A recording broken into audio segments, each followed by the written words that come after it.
حضرت موسیٰ علیہ السلام فرعون کے ڈر کی وجہ سے مصر چھوڑ کر کہاں گئے؟ دین فار یو کے معزز ناظرین السلام علیکم۔ حضرت موسیٰ علیہ السلام اکثر محل سے نکل کر شہر میں ارد گرد گھوما کرتے تھے۔ ان کا یہ روز کا معمول تھا۔ ایک روز وہ ایک راستے سے گزر رہے تھے کہ ایک کتبی اسرائیلی سے الجھ رہا تھا کہ نوبت مار پیٹ تک پہنچ گئی۔ اسرائیلی نے موسیٰ علیہ السلام کو آواز دیتے ہوئے مدد کے لیے پکارا۔ جب موسیٰ علیہ السلام قریب پہنچے تو دیکھا کہ کتبی اسرائیلی کو بے تحاشا مار رہا ہے۔ موسیٰ علیہ السلام نے بیچ بچاؤ کی کوشش کی لیکن کتبی نہیں مان رہا تھا۔ اس پر موسیٰ علیہ السلام نے کتبی کے ایک گونسا مارا تو وہ بلبلا اٹھا اور ایک لمحے بعد ہی وہ مر گیا۔ اس کے مرنے پر موسیٰ علیہ السلام پریشان ہو گئے اور اسرائیلی سے کہا کہ وہ فوراً چلا جائے۔ اس واقعے سے موسیٰ علیہ السلام کو ندامت ہوئی، جان سے مارنے کی نیت نہیں تھی۔ پھر آپ نے اللہ تعالیٰ سے گریہ زاری کے ساتھ دعا کی، اے میرے رب، میں نے اپنی جان پر ظلم کیا ہے، مجھ کو بخش دے، بے شک تو بڑا بخشنے والا ہے۔ فرعون نے حکم دیا تھا کہ قاتل کو تلاش کرو۔ کچھ عرصہ بعد موسیٰ علیہ السلام ایک راستے سے گزر رہے تھے، دیکھا کہ وہی اسرائیلی ایک اور قبیلے سے الجھ رہا ہے۔ اس نے پچھلی مرتبہ کی طرح موسیٰ کو پکارا۔ حضرت موسیٰ علیہ السلام نے اسرائیلی کو ڈانٹتے ہوئے کہا کہ تم ہمیشہ لوگوں سے لڑتے رہتے ہو اور مجھے بلاتے ہو۔ اسرائیلی نے چیختے ہوئے کہا کہ موسیٰ، ہم پر کیوں خفا ہوتے ہو؟ کیا تم مجھے بھی مار ڈالو گے جیسا کہ کچھ دن قبل تم نے ایک کتبی کو مار ڈالا تھا؟ اسرائیلی کی زبان سے نکلی ہوئی یہ بات راہگیروں نے سن لی۔ حضرت موسیٰ علیہ السلام گھبرا گئے کہ بات فرعون کے کانوں تک جا پہنچے گی اور وہ مجھے سزا دے گا۔ آپ نے اس خیال سے مصر سے نکل جانے کا فیصلہ کیا۔ فرعون کے قہر سے بچنے کا یہی ایک راستہ تھا۔ حضرت موسیٰ علیہ السلام مصر سے روانہ ہوئے اور مدین کی جانب چل پڑے۔ آپ راستہ طے کر رہے تھے۔ راستہ کیا تھا؟ ایک چٹیل میدان تھا جہاں نہ پانی تھا نہ کوئی سایہ دار درخت تھا، صرف خاردار جھاڑیاں تھیں۔ گرمی کی شدت سے برا حال تھا لیکن آپ راستہ طے کرتے رہے۔ کچھ دور فاصلے پر ایک کنواں نظر آیا، وہاں کچھ لوگ پانی بھرتے نظر آ رہے تھے۔ آپ کنویں کے قریب پہنچے تو دیکھا کہ چرواہا پانی نکال رہا ہے، ایک طرف دو لڑکیاں بھی کھڑی ہیں۔ حضرت موسیٰ علیہ السلام نے ان لڑکیوں سے کھڑی ہونے کی وجہ دریافت کی تو لڑکیوں نے بتایا کہ یہ چرواہا پانی لینے نہیں دیتے، ہمارے والد ضعیف الامر ہیں، وہ پانی بھرنے کے قابل نہیں، اس لیے ہم یہاں پانی لینے آئے ہیں۔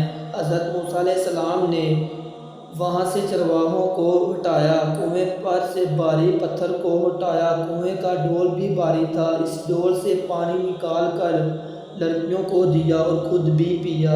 لڑکیوں نے اپنے مویشیوں کو پانی پلایا اور پانی لے کر گھر کی طرف چل پڑی۔ حضرت موسیٰ علیہ السلام کے لیے یہ جگہ اجنبی تھی، جہاں انہیں کوئی جانتا بھی نہیں تھا۔ ان کے پاس کھانے کے لیے کچھ بھی نہیں تھا۔ سفر کرنے کے باعث بہت زیادہ تھکے ہوئے بھی تھے۔ پاس ہی ایک درخت کے سائے میں بیٹھ گئے اور دعا کی، اے رب، تو نے جو اچھی چیز اتاری ہے میں اس کا محتاج ہوں۔ لڑکیوں نے گھر پہنچ کر اجنبی مسافر اور پانی دینے کے بارے میں باپ سے سارا ماجرا بیان کیا۔ باپ نے ایک لڑکی سے کہا کہ جاؤ اس اجنبی مسافر کو اپنے ساتھ لے آؤ، وہ ہمارا مہمان ہوگا۔ بیٹی باپ کے حکم کی تعمیل کرتے ہوئے حضرت موسیٰ علیہ السلام کے پاس آئی اور کہا کہ میرے باپ نے آپ کو یاد فرمایا ہے، آپ میرے ساتھ چلیے، وہ آپ سے ملنا چاہتے ہیں۔ حضرت موسیٰ علیہ السلام آمادہ ہوئے اور ساتھ روانہ ہو گئے۔ راستے میں حضرت موسیٰ علیہ السلام نے لڑکی سے کہا کہ میں آگے چلوں گا، تم میرے پیچھے چلنا اور رہنمائی کرنا۔ دونوں گھر پہنچے۔ بیٹی نے حضرت موسیٰ کا تعارف باپ سے کروایا۔ دونوں کچھ دیر باتیں کرتے رہے۔ حضرت موسیٰ علیہ السلام نے مصر چھوڑنے کا تمام واقعہ سنایا۔ اس پر بزرگ میزبان نے شعیب کے نام سے اپنا تعارف کراتے ہوئے کہا کہ تم میرے مہمان ہو اور یہاں محفوظ ہو، اب تم ظالموں سے دور۔ بیٹی نے باپ سے سفارش کرتے ہوئے کہا کہ آپ اس اجنبی کو ملازم رکھ لیجئے، اس لیے کہ یہ قوی بھی ہے اور ایمانت دار بھی۔ باپ نے قوی ہونے کا سبب پوچھا تو اس نے بتایا کہ قوی ہونے کا ثبوت اس طرح ملا کہ اس نے بھاری ڈول سے پانی نکالا، لیکن یہ تم نے کیوں کر جانا کہ وہ ایماندار بھی ہے؟ حضرت شعیب علیہ السلام نے پوچھا۔ بیٹی نے جواب دیا کہ جب میں بلانے گئی تو اجنبی نے مجھے پیچھے چلنے کے لیے کہا اور وہ خود آگے چلتا رہا، میں اشارے سے رستہ بتاتی رہی، ہم دونوں اس طرح راستہ طے کرتے رہے۔ میں سمجھ گئی کہ پیچھے چلنے کا اشارہ اس لیے تھا کہ اس کی نگاہ مجھ پر نہ پڑے۔ حضرت شعیب نے حضرت موسیٰ سے فرمایا کہ اللہ نے میرے دل میں بات ڈال دی کہ میری بیٹی صفورہ کا نکاح تم سے کرا دوں۔ اس کا حق مہر یہ کہ تم 8 سال تک میری بکریوں کی رکھوالی کرو، اگر مدت بڑھا کر 10 سال کر دوں تو یہ اور بھی بہتر ہے۔ حضرت موسیٰ علیہ السلام نے شرط منظور کر لی اور نکاح ہو گیا۔ حضرت شعیب نے اپنا عصا بھی حضرت موسیٰ کے حوالے کیا۔ وہ ایک مدت تک مدین میں رہے اور ذمہ داریاں نبھاتے رہے، لیکن مصر کی یاد ستاتی رہی۔ کبھی کبھی ان کے دل میں خیال آتا ہے کہ مصر واپس جا کر حالات کا جائزہ لیا جائے۔ آپ نے ایک مرتبہ ہفتہ ارادہ کر لیا، حضرت شعیب کو اپنے ارادے سے آگاہ کیا اور اجازت چاہی۔ حضرت شعیب نے جانے کی اجازت دے دی۔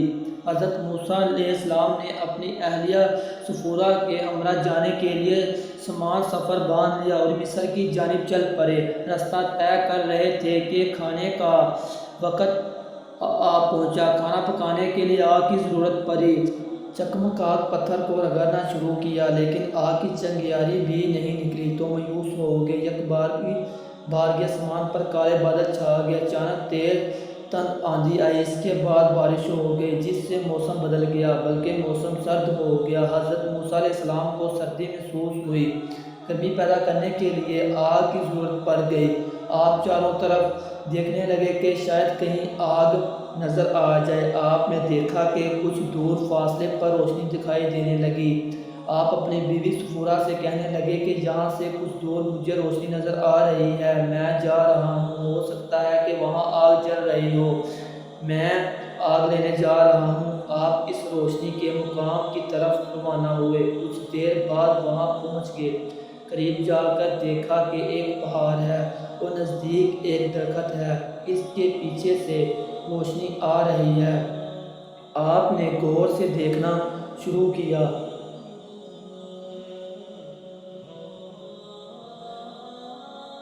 کیا ایک آواز ابھری۔